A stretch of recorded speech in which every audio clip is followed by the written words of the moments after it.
UEFA adopts new regulations to replace financial fair play. Daisuke Nakashima via www.amago-images.de. UEFA on Thursday approved new licensing and sustainability regulations to replace its existing financial fair play (FFP) rules, allowing European clubs to make bigger losses than before while bringing in caps on spending on wages and transfers. As expected, European football's governing body decided to overhaul the FFP rules that were introduced in 2010 in order to reduce spiraling club debts. Across the continent, FFP's limitations had been exposed by the emergence of state-held superpowers like Manchester City and Paris Saint-Germain, while huge losses incurred by the coronavirus pandemic left poorer clubs with little room for maneuver. The biggest innovation will be the introduction of a squad cost rule to bring better cost control in relation to player wages and transfer costs, UEFA.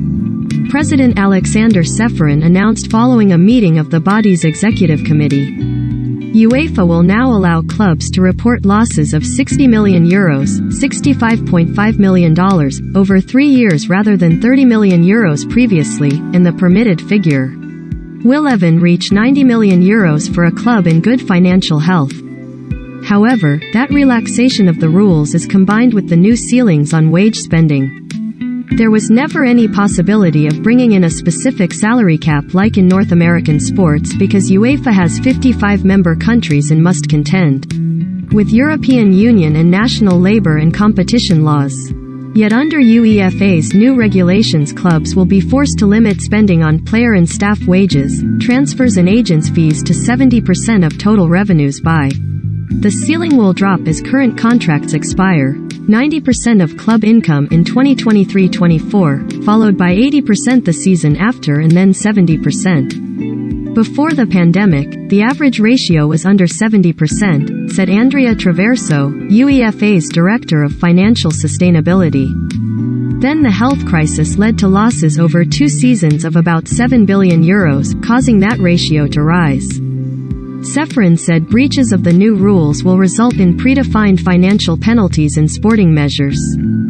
The size of the fines will depend on the extent to which clubs have crossed the threshold, with that money then redistributed among the well-behaved, in line with the idea of a luxury tax championed in the past by Ceferin. Serious or repeated breaches will lead to sporting punishments, with Traverso saying these could range from bans on using certain players and limits on squad sizes, to points deductions in the new-look Champions League group phase to be introduced from 2024.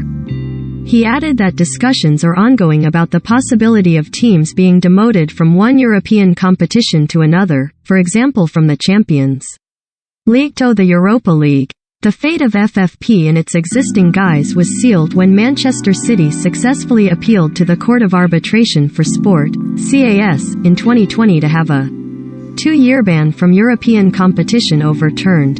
Abu Dhabi-owned City had been accused of deliberately inflating the value of income from Emirati sponsors Etisalat and Etihad Airways to meet FFP regulations. State-owned clubs such as City and Qatar-backed PSG may still find themselves in a position to spend far more than their rivals, despite the new 70%. Meanwhile, traditional giants like Barcelona and Juventus, 2 of the main backers of the failed European Super League project, could see their ambitions still restricted by the need to reduce debts.